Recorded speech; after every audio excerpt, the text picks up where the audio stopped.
How do you love that? Isn't that amazing? I'm Dr. Nicole Richter, and I'm from Rollins College, and we're probably all sitting here with really full hearts right now, maybe feeling nostalgic, maybe thinking about summertime bike rides or sleepovers, or feeling like we should call our childhood best friend and check in with them and see what they're up to. But that's really the magic of this film, and tonight we have the great honor of having such an important person that brought that feeling to us tonight. From Roberta here to Misty, yes, to Wednesday Addams, of course. She's given us characters who are bold, complicated, for sure, and also unforgettable. So please join me in welcoming the wonderful Christina Ricci.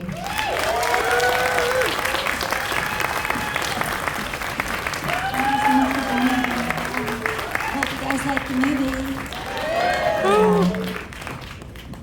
Thank you so much for coming. Well, thank you for having me. How's Florida so far? So great. This town is so beautiful. Yeah, it's gorgeous. Yeah. Lovely audience as well. Hi guys. I was so jealous when I saw you guys were getting drinks and dinner in your seats. Smelled so good in here. Do you still watch your old films? I don't that often. Mm-hmm. Every once in a while we'll show them to the kids or something, but it's been a while. Mm-hmm. Yeah. It was super fun watching this in a crowd for the first time. I definitely grew up with it. I watched it with my sisters up at the cabin. So kind of thinking through that, like as a kid, what was it like playing Roberta, and has that changed as you've grown into adulthood? This was a really fun movie to make. We all were staying at this hotel, not really a hotel, but sort of like a long-term stay kind of hotel motel place in Savannah, and Gabby and I became best friends during the shoot, and she was in the room just above me, so we spent all our time together, worked together, spent nights together, and there were tons of, obviously the film is just full of children, so we had lots of kids to play with and run around with. Cool. Who did you bond with most then on the set? Well, Gabby and I became best friends, so we were just together all the time. Did you stay in touch after the film? Yeah, we were best friends for a very long time. We're still in touch. Oh, that's super awesome. I mean, the whole cast is filled with powerhouse, incredible women. What was it like being on set with these like kind of icons, and were you aware at the time that they were such famous women? Yeah, I had been, I really was a huge fan of Demi Moore, so I was very excited to meet her. And then I had known Rosie forever. I'm not sure, I guess I hadn't met her before this film, but then since this film, I was on her show several times, and I've known her throughout the years, so that was really amazing. And we obviously, everybody knew Melanie Griffith, working girl, big working girl fan. And Rita Wilson also. So it was really amazing. And Gina Garofalo's in it, and I was a huge Gina Garofalo fan, so that was really fun. Yes, she's amazing. I mean, one of the most powerful parts of the film is how young girls are treated with, depth and complexity. Did you feel like that was rare at the time, or do you feel like, kind of the films you were making were committed to that? Well, I mean, I was 14, Yeah. and I was definitely very much a product of my time and place. So it wasn't necessarily in the forefront of my mind how how women were treated and young girls were treated in film. But I was very happy to finally have a part where there was emotional depth and pathos and all this stuff. So when you first read the character, like what drew you to it, and why did you want to play the role? Well, actually, so Gabby and I were hired to be a part of the film, but nobody knew which part we were going to have. And Demi had us all come to set where she was working, and she was actually doing a movie with, oh my God, my brain. Perimenopause strikes again. the guy from Wall Street, Douglas. What's his name? Michael Douglas. And I was such a huge Michael Douglas fan from Wall Street, so I was like really excited to go on this set. So it was a movie she was doing with Michael Douglas. I don't remember the name of it, but we had to go on the set and spend time in her trailer and meet her, and she decided who she wanted to play her after we met. And so it was after that they decided I would be Roberta and she and Gabby would be her younger version. That's awesome. So did you feel like at the time, did you think that it would become a cult classic? Because it kind of became one over time, but did it feel like that on the set? Was it special? I still have absolutely no objective view of anything I do or forethought. Like Yellowjackets, I was just like, sweet, I got this job, and I hope it keeps going. And everyone was like, I never even had. It just, some things just don't, I don't know. I'm very much deal with what's in front of me. So other people would be talking about the potential of the project, and I was just like, wow, that never occurred to me. Really, huh? So I had absolutely no idea. I was just 14, trying to make my way through life, really. Did you have a favorite moment on set or like funny behind the scenes thing that happened while you were filming? I mean, we just spent days riding bicycles, being out late at night, and being outside in Georgia. So it was all really fun. I liked all the bicycle riding scenes quite a bit, actually. I was the only person who could maintain the proper distance from the proper process trailer. And I was also apparently the only person who could carry a tune. So they used a lot of my singing, which I was not proud of. Yes. So proud of myself. So those things were really fun. And it's just fun to be like 14 hanging out with your best friend on a movie set. You know? Yeah.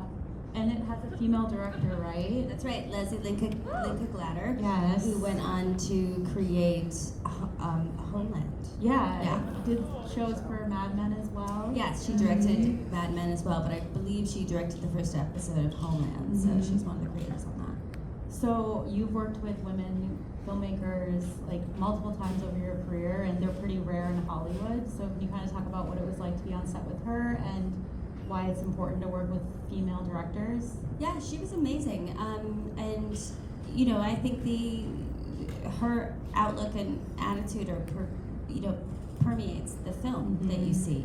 So we were never treated like we were girls who happened to be intelligent, or like there was no sort of, just was a given, you know, that we were telling a story about women, and women are smart, and girls are smart and complicated, and you know, I never had this feeling that they were doing something special. You know what I mean? Yeah, that's super important to make it feel Normal, yes. Yeah, absolutely. So, I mean, this film has lived in people's hearts for like 30 years, and you've given us such an important character, and you made girlhood feel so like raw and real and even magical at times. And that's such a key part of your performances, and you had this amazing run in the 90s with films like Casper. Any Casper fans? Yes. Now and Then, of course, and The Addams Family. Yes. And it feels like a lot of people our age grew up with your iconic characters. Do you remember what it was like stepping into the role of Wednesday Addams at the time? Yeah, I was 10. I was 10 years old, and I just thought it was really fun, you know. And they would let me do all these things that were like not normally encouraged with children. Violent, very violent. Yeah, violent stuff and naughty stuff. And I remember the first time I showed my son that movie, he just kept turning to me and being like, "Mom, you're so naughty." Oh my God.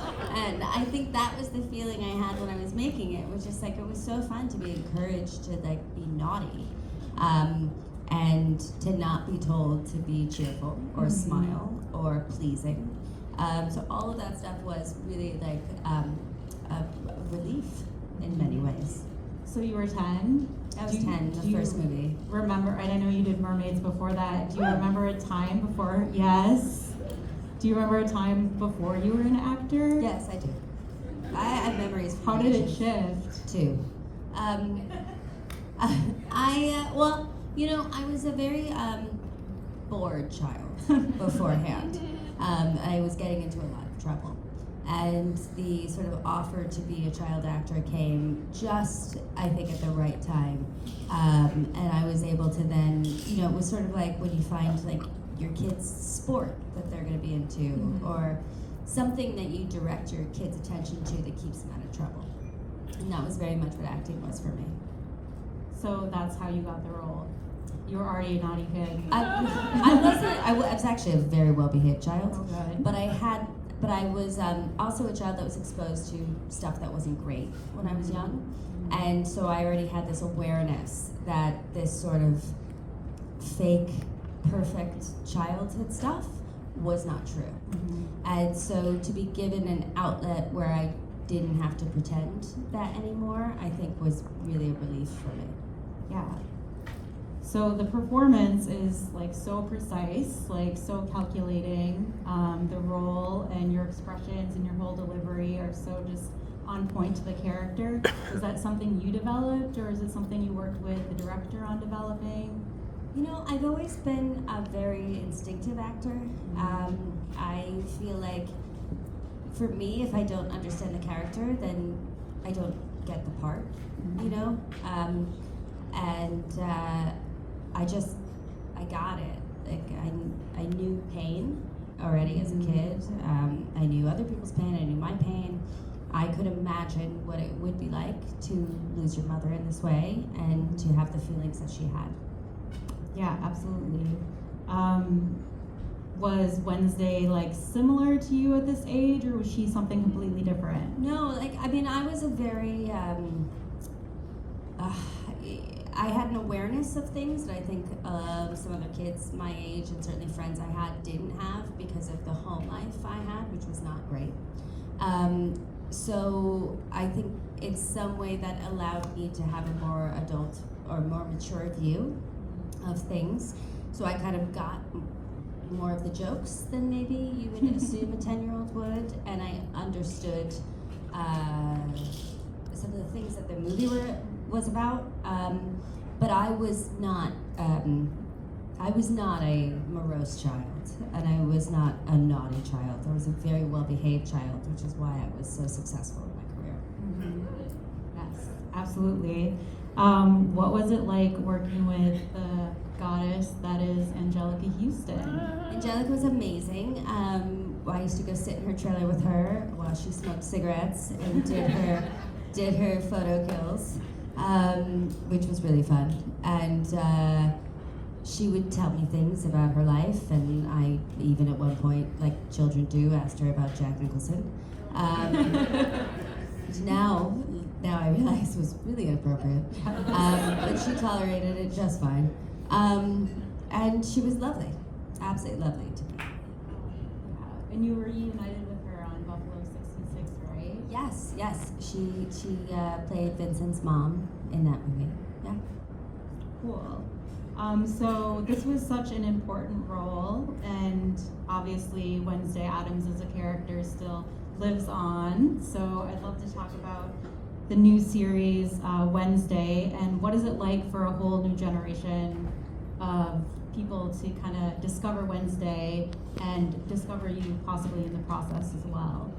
I think that, that character is really important. I think the reason why she sort of stayed in the zeitgeist for so long is because what she does represent, this idea that you don't have to be what is expected of you. You don't have to be what culture asks of you. You truly have a right to be yourself and have your own feelings and to behave in the way that you would like to. And so I feel like that's really why, and I think it's great, and I feel like every generation should have a character like that makes people feel okay for being different and being self-possessed, and especially little girls. It's so important that they know that they don't have to smile if someone tells them to. Yes, absolutely, yes.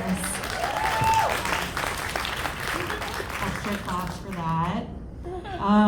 So when you were first approached to be a part of Wednesday, was your first reaction like, Yeah, for sure. Or did you have to think about it, or? No, I was really excited. They had already been shooting for 6 months, and they lost the They lost the actress who was playing the character who was supposed to be the villain. So they went back and they had to rewrite that character and sort of insert me into episodes they'd already done. And they had to wait until my baby was 2 months old so that I could actually fly to Romania. Oh, wow. Because you can't fly with a child until they get their inoculations at 8 weeks. Yes. So as soon as she was old enough, we made our way to Romania. Were you asked about the part when you were pregnant then, or? Yeah, before Wow. I gave birth is when they offered the part to me. It was like a week before I gave birth, and I knew that as soon as she was 2 months old, I would be flying there. You were just like, yeah, it's happening. Yeah, I mean, I just don't see what the problem would have been. Mm-hmm. Yeah. Yes. What did it feel like to pass the torch to Jenna Ortega? Did you like give her advice, or? No, giving people advice is not for me. Yeah. It feels very condescending, and Yeah. she's 20 years old Yeah. and has been acting since she was a child, and she clearly knows what she's doing, and she's just great. And I also feel like, it's like one of those characters, I think 2 people played her before me. Or no, one person played her before me, one person played her after me, now another person's playing her.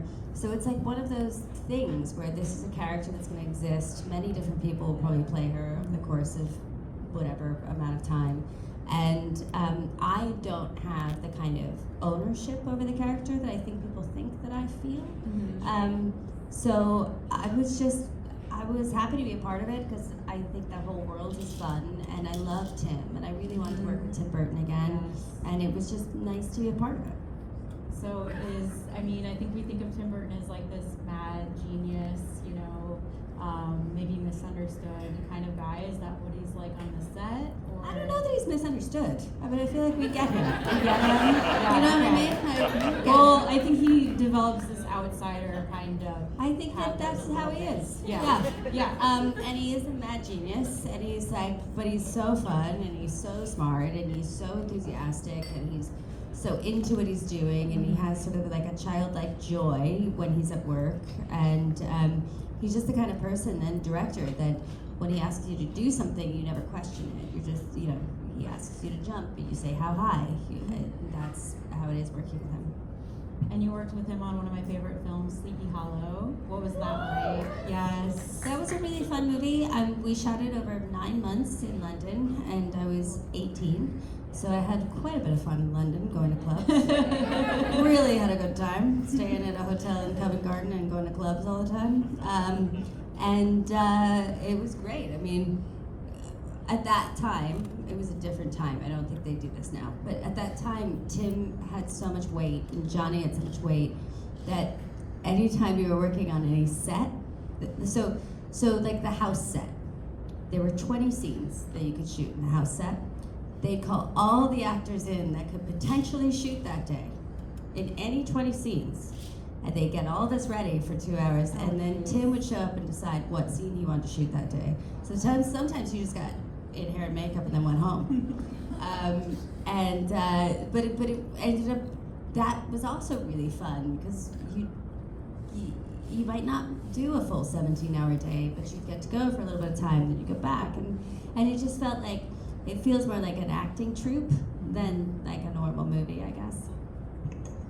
So you seem to have seamlessly shifted from child star to indie darling, and you followed Now and Then and Addams Family with projects like Buffalo 66 and The Opposite of Sex. Any fans in the house? Yes, just a few. What made you want to take such a kind of sharp turn creatively? Well, you have to understand, like when I was making this movie, we were going on the weekends and watching Pulp Fiction in the theaters. Oh, okay. Got it. I was already like a huge Tarantino fan. I had been watching indie films for a while. I was desperate to make movies that were more the kind of films that I wanted to watch.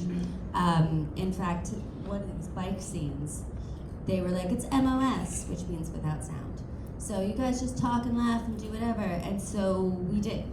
And then we got into ADR, looping, where you replace the dialogue with whatever. And, not whatever, you replace the dialogue with things they want. And they said to me, we need you to put in what you were saying here. What were you saying?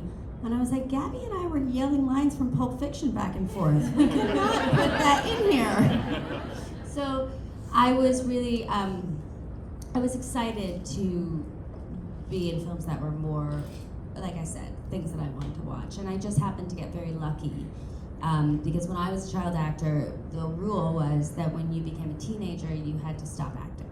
Because there were no parts for teenagers, because they hired 18 plus to play teenagers, because it was more, they didn't have to hire a tutor, they didn't have to do tutor school, they didn't have to adhere to child labor laws. And then indie films, when they came in, those auteurs basically wanted children playing children. So they wanted real teenagers to play teenagers, so all of a sudden there was space for me to continue acting. But before that, I thought I was gonna have to stop. Wow. Did you just kind of like get into it, or how did you get into a character like Dee Dee, for example, from The Opposite of Sex?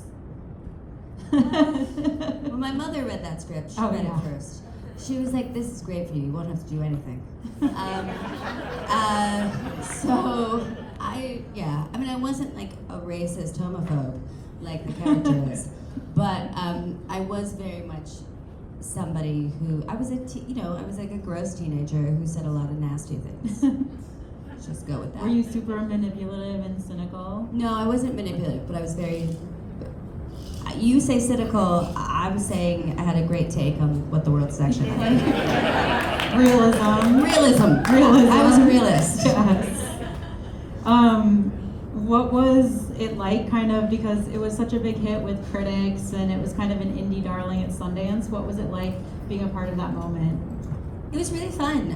Again, this is like, pre-smartphones, and I would check the internet in the morning and then not check it ever again. So while I realized, you could feel that the success was tangible because I was getting movies. I got Sleepy Hollow based on that success, and there were, I had articles in the New York Times about me and all that stuff, and I was all of a sudden allowed into better clubs. So I knew I was heating up and becoming more famous, but I don't think it's in the same way that nowadays you can track your success. You know what I mean? So I was having a great time. I was 18 and having a great time. Yeah. Did it change the way you were perceived in Hollywood? Yeah, for sure. I was considered a legitimate dramatic actress. Nice. So, it's really striking how you didn't just stay in like that kind of safe, like teen star lane, and you always chose projects after that were really challenging, sometimes dark, sometimes strange, but definitely always interesting. Was that always intentional in terms of charting out your career path, or is that kind of where your instincts led you? It wasn't really so calculated. It was just sort of, the things that I thought were interesting, or the things that I auditioned for and got, or the things that people wanted me to be in. I think at some point I wanted to be more of a leading lady, but I just wasn't that type of actress. Do you mean like romantic roles? Yeah, no, I can't. I'm not believable saying I love you on camera. Yes. So jumping into like the early 2000s, then you did a series of films that were really bold and emotional, like Monster, Prozac Nation. We shot that here. Monster was shot in not here, but Orlando. Yeah. Prozac Nation, Black Snake Moan, one of my personal favorites. Was there a shift in how you approached your craft during that period in time?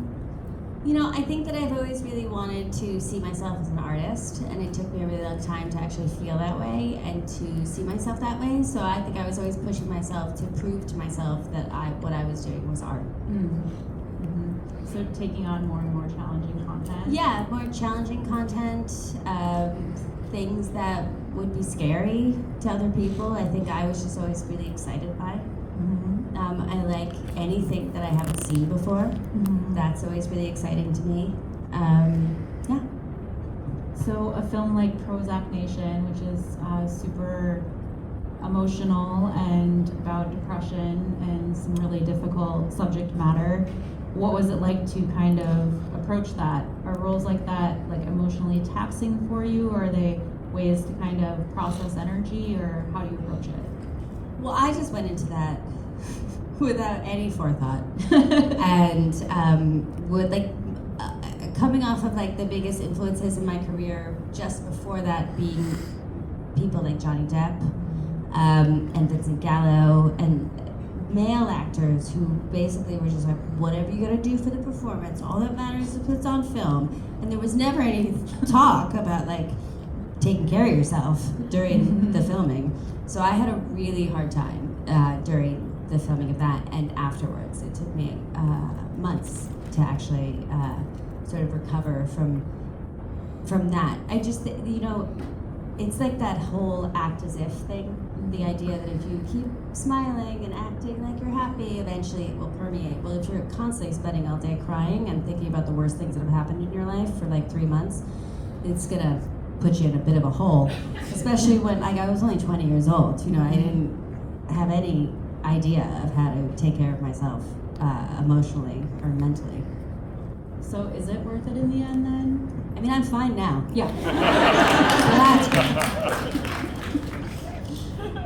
Also, I mean, it really talks about like mental health on screen in a way that really wasn't being done in the 2000s. So did you feel like a responsibility to kind of represent it authentically? I really wanted to. I mean, I had struggled a lot with emotional issues in my childhood and young adulthood, and I felt like it was something that I could really do, and I felt like I was really suited for it. So I just went for it. Well, it's an amazing performance, and then you kind of followed that up with, or a few films later, with Black Snake Moan, which is in a way also about trauma and healing, and also very emotional. I have to say about that movie though. Yeah. And just to address it. Please. That movie is very different than the script I read. The way it was edited in the end is very different than what I read. The script that I read and the movie I thought I was making was a movie about how childhood sexual assault victims are being re-victimized over and over again in their lives, and how a woman, a young girl, can be twisted in this way by the experiences of her childhood, especially with sexual assault and that sort of victimization. And so I went into it very much that that's what it was. I didn't realize it was going to be like, have all these fun edits and put to music and basically like rape porn. Eroticized. Yes, and so that was a devastating result for me because I have very strong values and a very specific view of myself and other women and what is good for women, and I felt that that movie was a huge betrayal for me. I won't sign posters that movie. I don't do anything that has to do with the ultimate. And in the end, too, what you have to understand is people will be like, well, you posed for that picture. You did this, you did that. But when you're 24 in Hollywood and someone's saying, when we finished that movie, I was brought into the Paramount offices and told that it was going to be sold to teenage boys and marketed for teenage boys. And I had just spent months basically that performance was hard for me. I brought up so many things from my past to use for that. I worked and then slept and worked and slept because I was exhausted every day by the weight of it. And so then to have someone say the only way we're going to release this is if we market it in this way and you have to be a part of it or we won't even release it. And this was before I had seen the final cut of the movie, you're not in a position to say no. And I've been in situations where I've been on blacklists of people who the studio won't hire ever again because of saying no to things. So I was not in a position to not support the film at the time, so I did support the film at the time, but now that I have space and awareness and I'm away from it, I stand beside my performance, but I can't stand behind how that film was marketed or edited.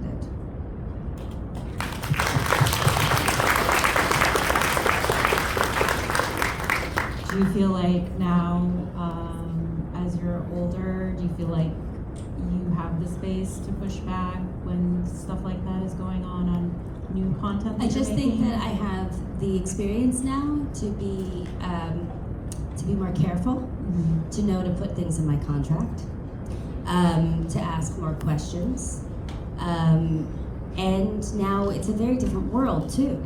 We're allowed to speak freely now as actresses in a way that we weren't allowed then, and I don't think that. And also, it's a different temperature. They would never be able to do that now. They'd never be able to release a movie about a rape victim that was basically like rape porn.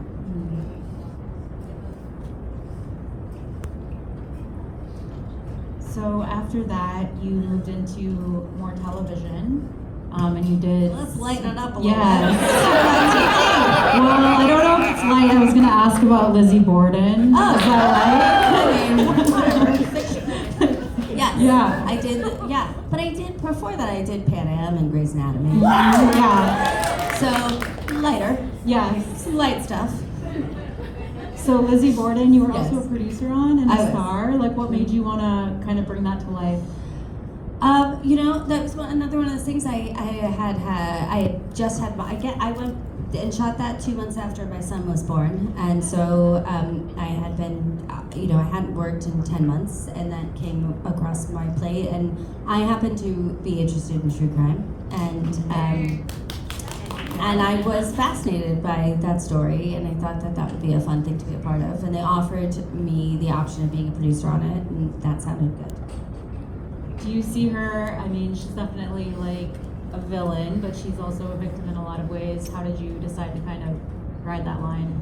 Well, we decided that it's so unclear whether she killed her father or not, and it looks like she probably didn't. But for the purposes of the television show and for the fun of it, we made her a real villain and a psychopath, and so it took a lot of artistic license. And you played another amazing historical figure in Z, The Beginning of Everything, and playing Zelda Fitzgerald's character. Yeah, that was a book that I found.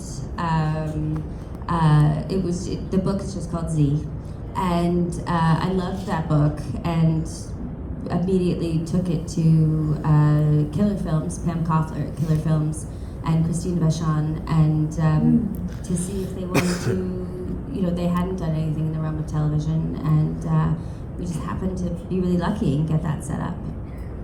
So you brought so much to her character, because I think she's often thought about just like as his wife, or this very kind of one-dimensional role. So like, how did you kind of approach really giving her full humanity as a character?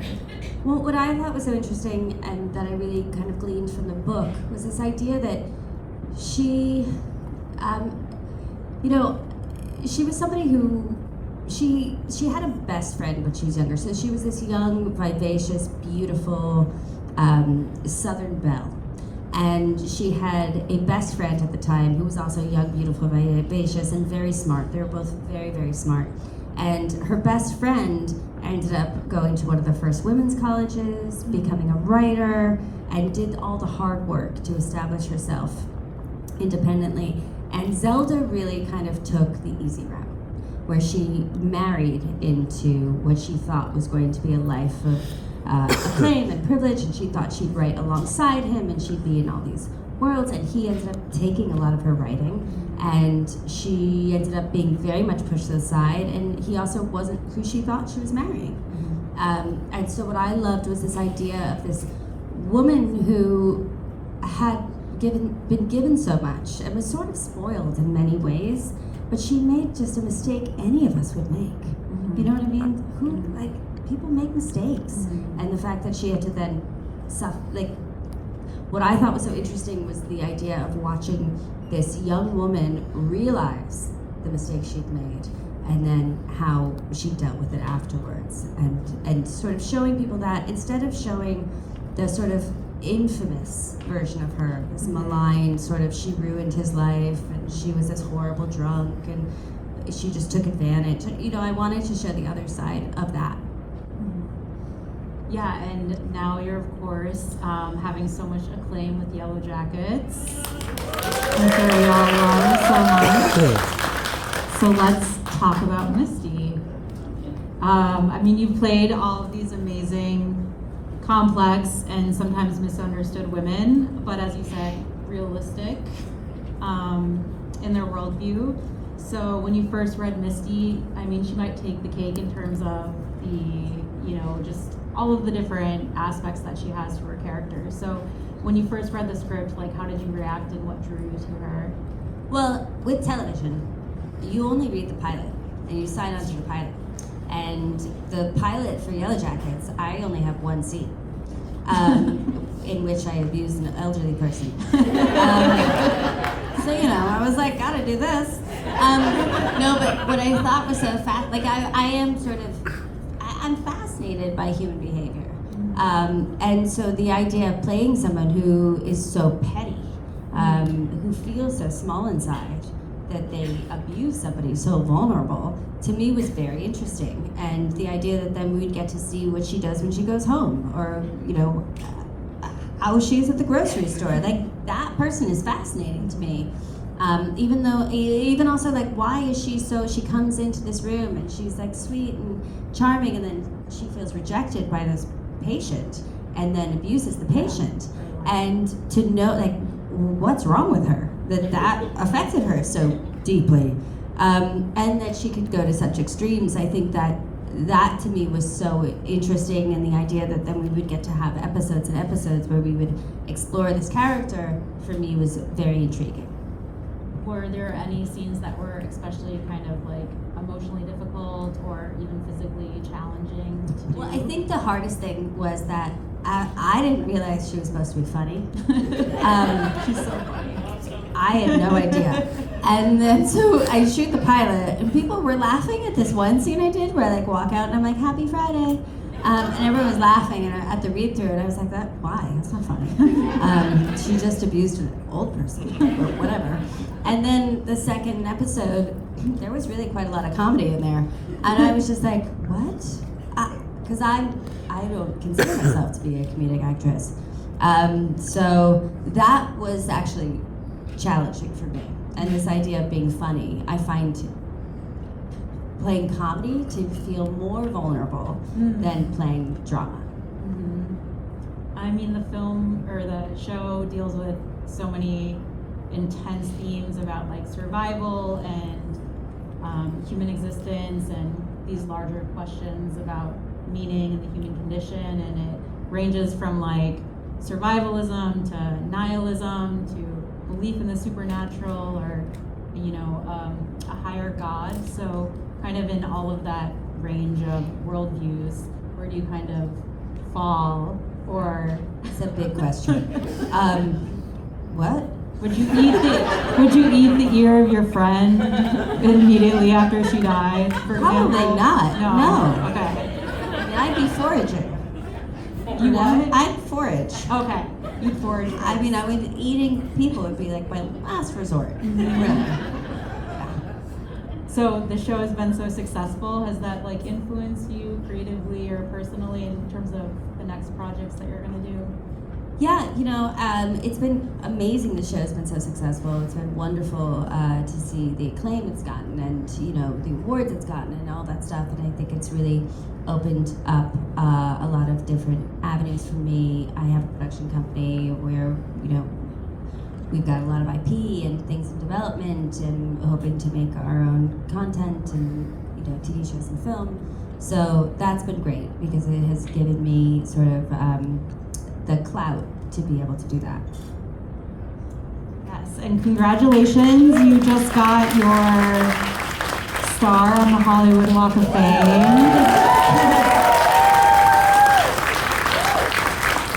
What was that experience like? It was really wild. I was really emotional about about it. I was surprised. I was really moved. I cried a lot. Yeah, it was really, really intense. And I guess it has something to do with the permanency of it, even though it's just concrete. Really, it can't be destroyed. But it feels very permanent. And I think the other thing is that it's sort of an acknowledgement of your whole career as opposed to like a competition, which is what the other awards are. And so I think that it just felt nice to just be able to be happy and not feel like you had competed with someone else to get it, you know? Yeah. So I know there are a lot of people, yes, go for it, yes. I know there's a lot of people here who have grown up with you and connected to your work in really personal ways. So let's open it up to the audience for any questions. And there's a mic over here for anyone that wants to ask a question or has a comment for Christina. But he's very comfortable with their food and drink. I don't know. Wow, isn't this so comfy?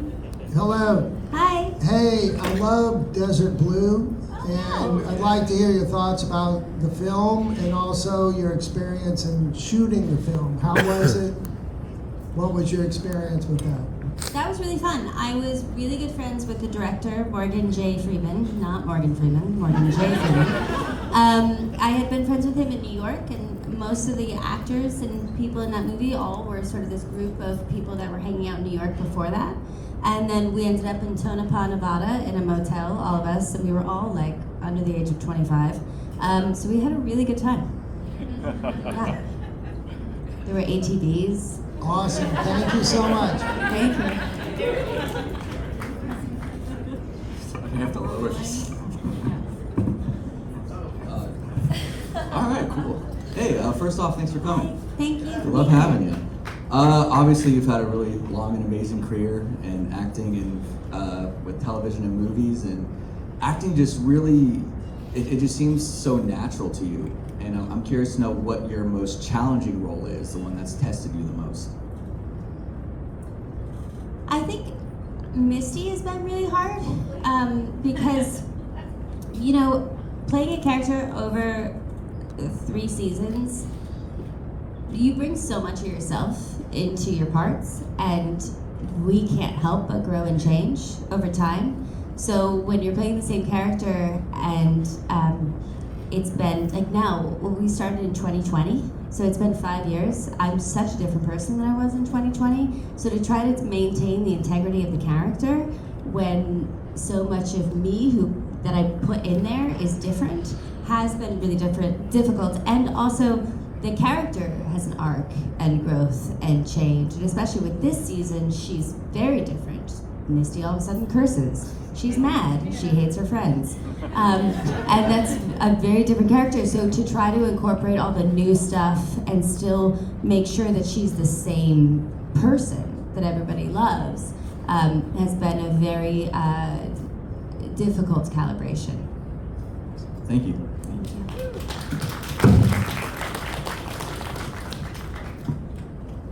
Hello, Hi. I'm Marin. Hi, Mary. Marin. Oh, Marin. I'm Like sorry. Marin Morris. I'm very sorry. It's cool. Super nervous.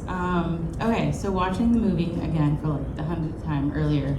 So my bestie and I were noticing, like, and it made me think, do you ever, I don't know, like think of like maybe the connections that all of your movies have? Like, there was talk of cannibalism in Now and Then. There was? Yeah, like. What? What? When did they talk about She dead asked people? who they would eat, and they said Christine. Oh, I don't remember that scene. Sorry, I haven't seen it since I was like 15. It's cool. It's cool. And then I thought of Yellowjackets. Oh wait, so they ask who would we eat, and I say Chrissy because she would fit. That's not nice. No! That is not nice. It made us think of Yellowjackets. I was like, oh, there's all kinds of little. That's interesting. I don't know why. I really don't care about cannibalism at all. I I'm sure swear. you don't pick that, you know, on purpose or whatever, but it was kind of like fun little. That is really nuances. interesting. I didn't even remember that. So I guess it just comes up when girls are all together for It does. an extended period of time. It does. Who's gonna eat who? My besties and I talk about it all the time. It happens, I guess. Well, you're great. Thank you so Thank much. you. Hi. My name's Emily. So with Now and Then, when I was 11, I rented it from Blockbuster. Blockbuster. And I watched it over and over and over. I never gave it back. Thank you for getting those ladies, Mom. But it was really formative. Maybe the first formative, like, coming of age film in my life. I wanted to know, like, what yours would be at that age. I know you said you were watching Pulp Fiction and stuff, but I was very affected by Stand By Me, I have to say. So it's a similar kind of film, but just a lot earlier, and about boys. But that's what was available at the time. True. Great choice. Yeah. So much. Hi, thank you for being here. I'm Thank a big you. fan and I really admire your work. And I have a question about how you build these characters. In Now and Then, you have an adult counterpart. And then in Yellowjackets, you have Samantha Hanratty. And I wondered if the thing in Now and Then had it influenced you doing that in Yellowjackets? And what that experience is like to work with a different generational counterpart in building a character perhaps together? Yeah. Well, with Now and Then, we shot the whole movie, and then so the adult versions came for about a week and shot while we weren't there. So it very much felt like two separate films. And then with Yellowjackets, you know, we're never on set when they are. And Samantha and I do talk, and we talked in the very beginning. We talked in the beginning about, because she and I are very different people, like black and white. Honestly, like she's sunny and cheerful and sings and loves musicals, and she's just like a ray of sunshine, and I am not. So it was interesting for us to sit down together and hear what notes they gave her and what notes they gave me, because generally the notes are trying to correct things about your personality that they're worried will come through in the performance. So like they were giving me things like, I can't even remember, but things like to be more adorable. And what they were giving her was like Kathy Bates in Misery. So it was really, it helped us both hone in on like what exactly they wanted, just by seeing what they didn't want. And then in the first season, a lot of times they would have a line, like they would have characters in the younger versions say a line that then was also said in the present. So anytime whoever did that first, we would call each other and say like, that's how I did it, so that we could perfectly sort of mimic the performance.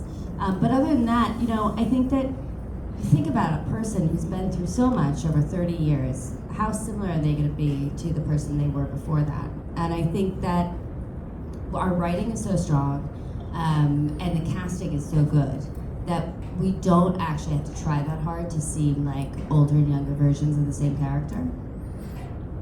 Thank you. Thank you. Yes, hello. So we were actually both fellow Aquarius from 1980. We're only a couple weeks apart, you and I. And just curious, do you identify as a Gen X yourself or a millennial perhaps? Because you and I are kind of the cutoff, or even that millennial. I just never know what we're supposed to be. Are we millennials or are we Gen Xers? I don't feel like a Gen Xer, because like my brother was a Gen Xer and he was 10 years older than me, so like I don't, and then I saw Reality Bites, and that doesn't seem like me. So I feel like an in-betweener, really. The Zillennial, perhaps? Oh yeah, cool. Is that a thing? That is a thing. Oh, a Zillennial. I'm a Zillennial.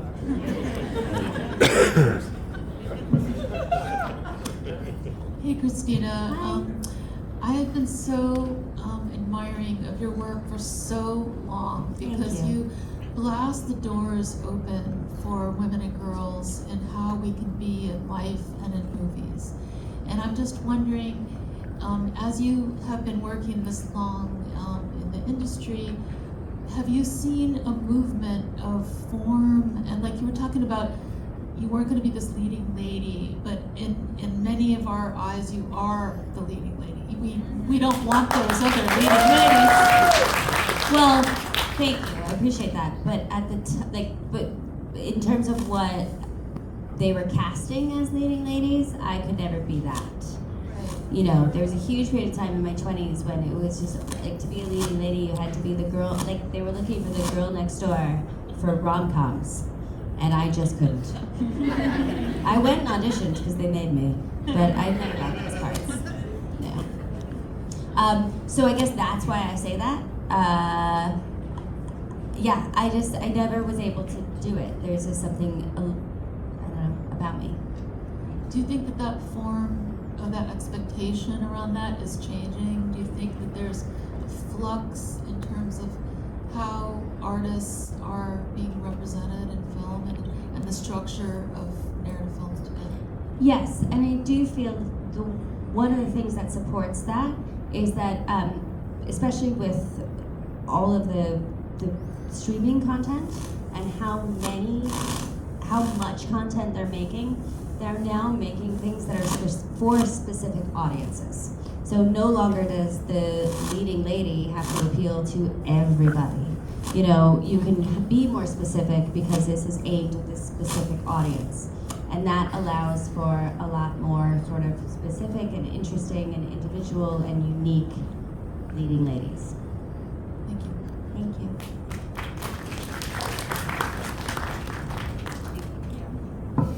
Hi, I'm Charlie, so happy to have you here. You have such a way with creating very strong characters with very distinct arcs and personalities. And I was just wondering if you have any characters off the top of your head that you think would get along really well or would be just like total enemies. That is a good question. I feel like Elizabeth Wurtzel wouldn't get along with anybody. I feel like Misty and Christina Van Tassel would probably be good friends. Yeah, I was gonna ask, what's it gonna take to save Misty? Yeah, Misty would be friends with her. I feel like Misty, though, would be friends with anybody, as long as they were nice to her. And I can't think but yeah, I don't think Wednesday would be friends with anyone either. No. Okay. Although maybe Misty. Maybe Misty and Wednesday would be friends.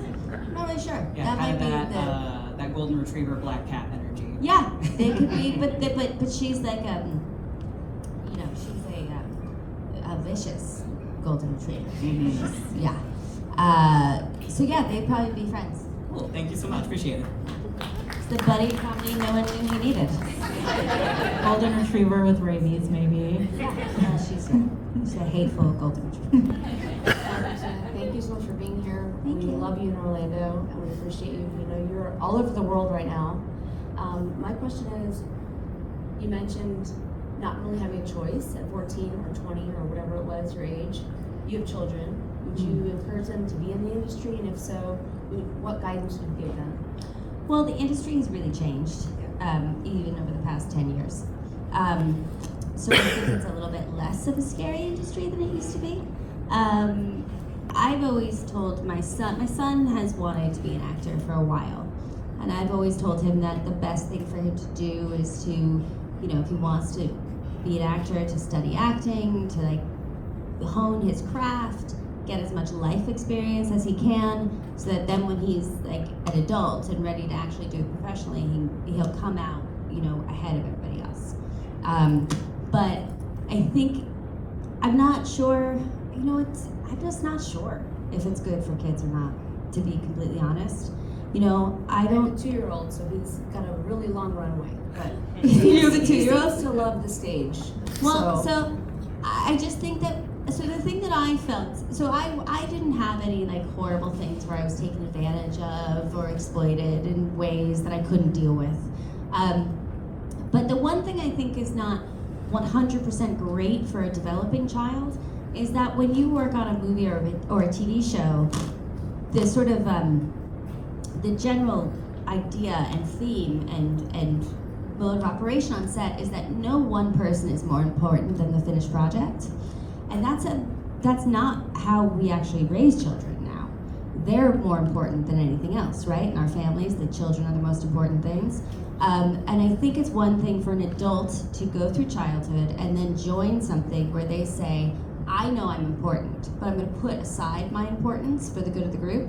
For a child to just be in there and not have developed their own sense of self-worth and to be told they're second all the time, I don't think is so good for kids. So that's the one thing that makes me feel a little bit, that makes me sort of question whether I would really put my kid in that situation. And then also, I wasn't a famous child in a world with social media. So I don't know how that would affect a kid. It doesn't sound good. There's a reason, we're not supposed to give our kids smartphones until they're like, what, 16 or something? So, I don't know. I don't have a strong, I can't say whether I think it's good or bad. Thank you. Thank you. Hi. Thank you so much for being here. I wanted to thank you for inspiring me through Casper to fall in love with historical houses. And I told my husband at 29 years old, if there's not a ghost in the house, I'm not interested. I want to restore a house. I want to find a box that belonged to the owner, and that's all I want. I just want a mystery, okay? And I thank you so much.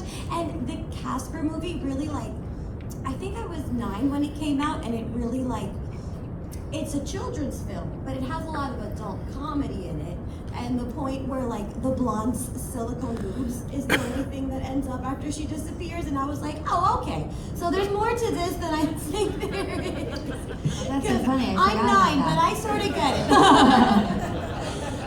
I wanted to ask you, at 14 in Now and Then, what it was like filming and sharing a cigarette with Brendan Fraser. Because that must have been now in 2025, I'm wow, I would have dropped the cigarette on him 15 times, and they would have had to yell cut, and I would have been kicked off the movie. So how was it?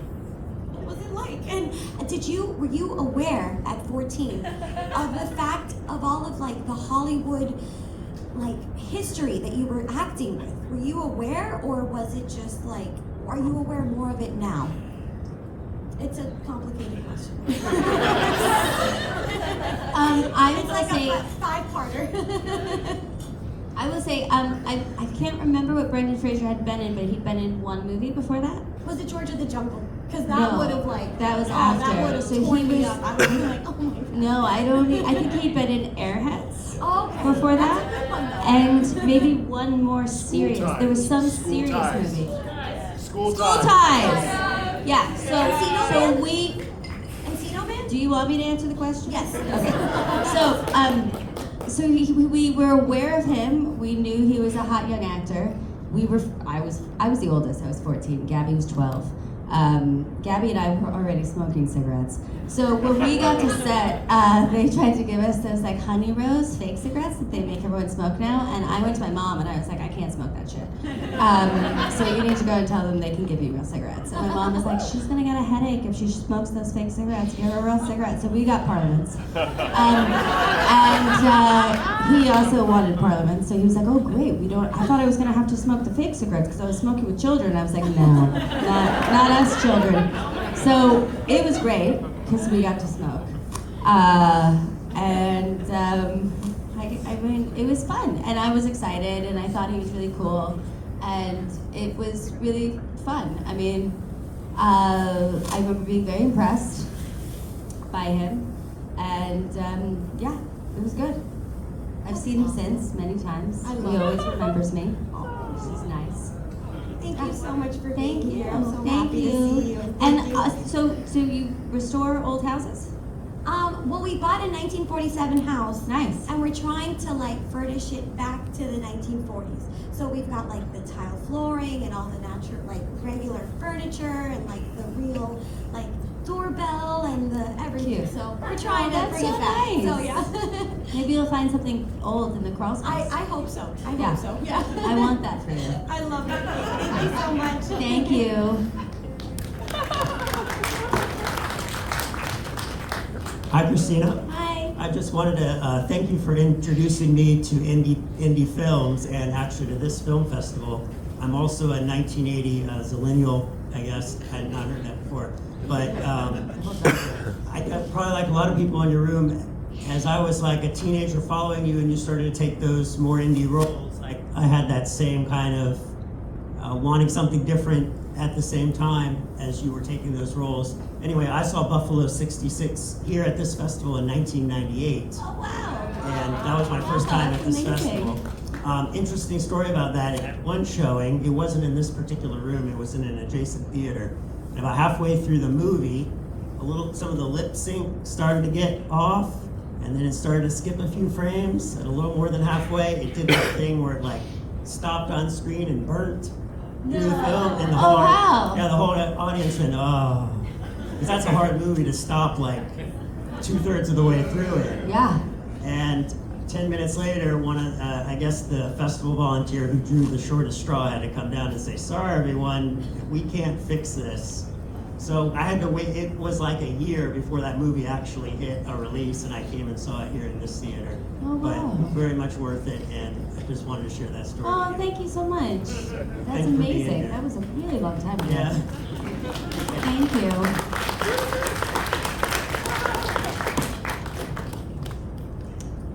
Do we have any other questions from the audience? Yes. Is it okay if I just project?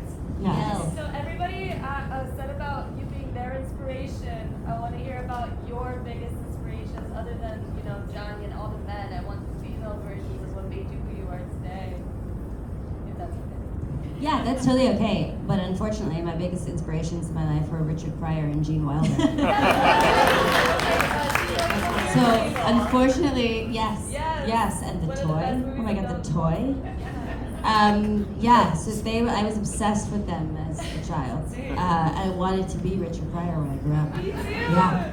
And then as far as women go, I was like really obsessed with Jennifer Tilly when I was a teenager because that Woody Allen movie she made came out, and I just thought she was so brilliant in that. And then I really loved Dangerous Liaisons. So Glenn Close was somebody I wanted to be also. I feel like you'd love Drop That Gorgeous too. Oh yeah. I don't know that. The dark comedy. Meryl Streep. No, that's not called Drop Dead Gorgeous. That is, I showed my son that during COVID. That is, Death Becomes Her. I did love that. Yes, of course I did. Dyslexia for words. It's all right. It's fine. I'm perimenopausal and can't think of anything. You know what it meant? Yeah, I did. Yes. Yes, I loved those. Yeah, I loved all those people.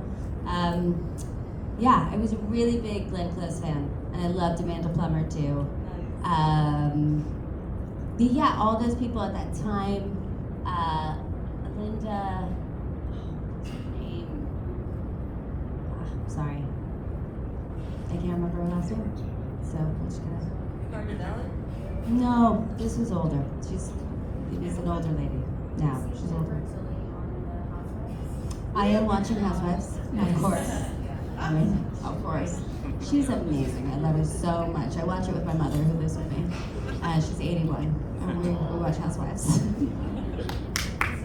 It's so good. Any other questions from the audience? When you were filming in Orlando, was there anywhere that you hung out?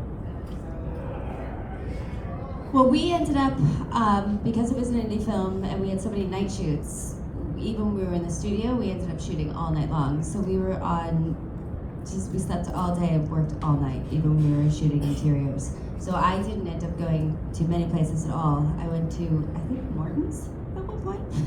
That was it. But it was also like an emotionally exhausting movie. So we shot 6-day weeks, so we'd only have Sunday off, and I would basically just spend that day in my bed watching movies. Thank you. But I have been here many times with my family and gone to all the things, done the things.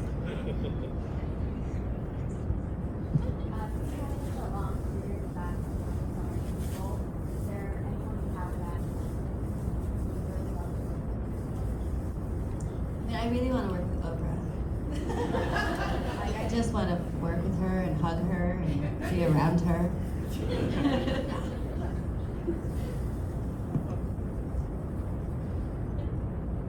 Do we have all the answers we needed? Or no?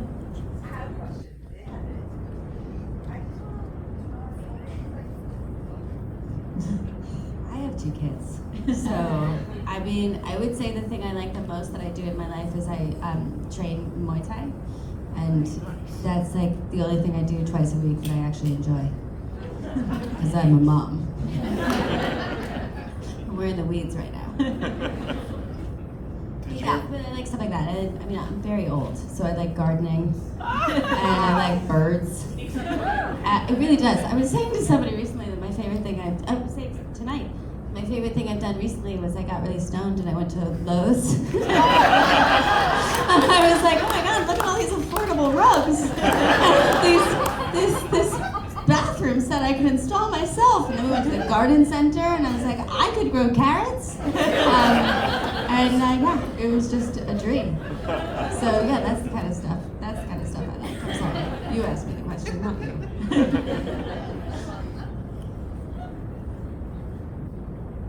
As a child working on Casper, with it obviously not being real ghosts, I don't know, but like having like a green screen or like what was that like having that interaction, when they're not there?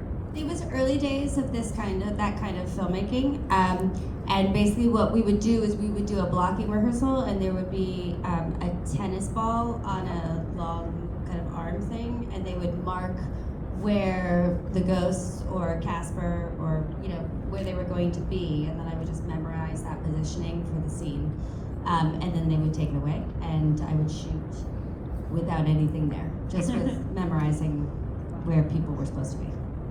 And it was awkward, I have to say. As a 13-year-old who already has like the invisible audience and all the shame and humiliation of going through puberty, sometimes it was slightly embarrassing. Especially the kissing things, where I had to like pretend to kiss something that was not there. That was weird.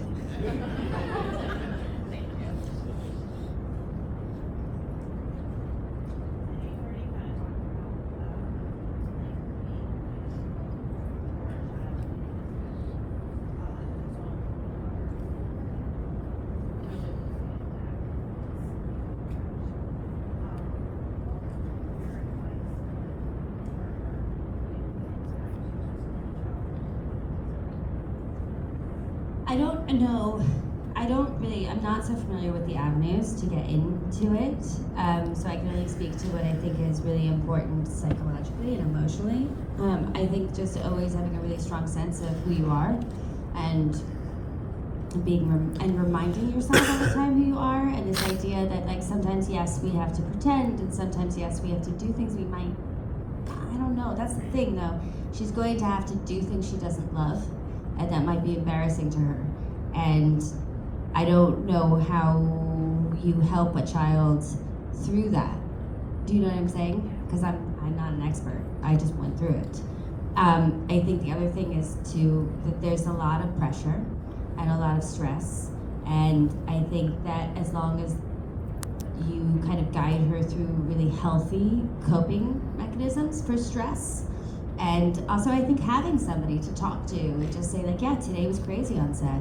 Because sets are just, there's like 100 people, everybody has a personality, everybody has an ego, everybody has intense levels of stress and importance, and I think that can be a lot for kids to absorb and handle and be a part of. And I think as long as there's somebody to talk her through that, and to say like, yeah, today was a really stressful day, and that kind of stuff, instead of a child just to kind of, because I would go through really stressful days and then I would just have to deal with it. My mother didn't understand the way that we all kind of think now. There's like memes, things on Instagram that tell you're supposed to talk to kids about their emotions and be their part. Like, my mom didn't have that. It was 1989 or whatever. So I was left alone a lot with these, like the aftermath of a really stressful day. And that was difficult because, I think if you don't know better, you go for the easiest coping mechanisms.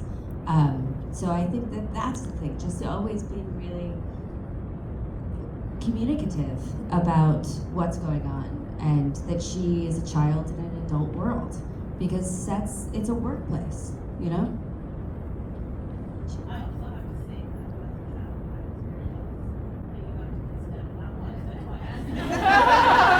I was mortified. My mother was on set both times.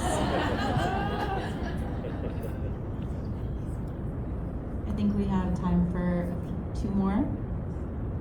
I saw you recently came out with a tarot deck, so I'm wondering what the inspiration was behind that and what your characters I think the idea was sort of, I liked tarot a lot when I was younger. I thought it was really fascinating, and I've had times when I've been sort of really into sort of more mystical stuff. But as a grown-up, I find that the thing I think is most magical is the human brain, and what we can accomplish when we focus our energy and stuff. And this idea that, and I was reading a book where it described tarot as really this idea that you go with a question and cards are drawn, and you start to be able to see the question from the point of view or theme of the card that you draw. So it's like looking at your problem from another perspective, and what you bring to the table is all of your life experience, all of your self-knowledge, all of the things, you. And then so that it's a sort of a tool to sort of focus your own self-awareness and power, to understand how your life is going to be, or what the answer to that question is. And so I loved that idea, and I'm just very into the idea of people as individuals. So yeah, all the cards are versions of me, but it's meant to reflect sort of the journey of a person, all the many people we can be throughout our lives.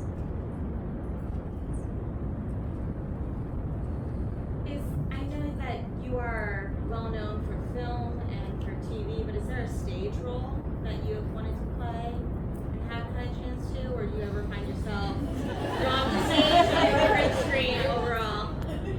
I really don't like live performance. I love film and television, and there's no place on earth I feel more comfortable than on a set, but not on a stage. It's really hard. Oh, you're sorry? I'm sorry. Oh no, this is fine. I don't have to memorize any long monologues or anything. Have that panic when you forget them in the middle of it. I did it twice. It was hard. I would have an anxiety. I was on Broadway, and I had every single night I had an anxiety attack at the exact same moment on stage. And we did that show for like 4 months, so it was really hard. It was not my favorite. Well, thank you so much, everyone. Thank you to Christina. That was amazing. Thank you. Thank you.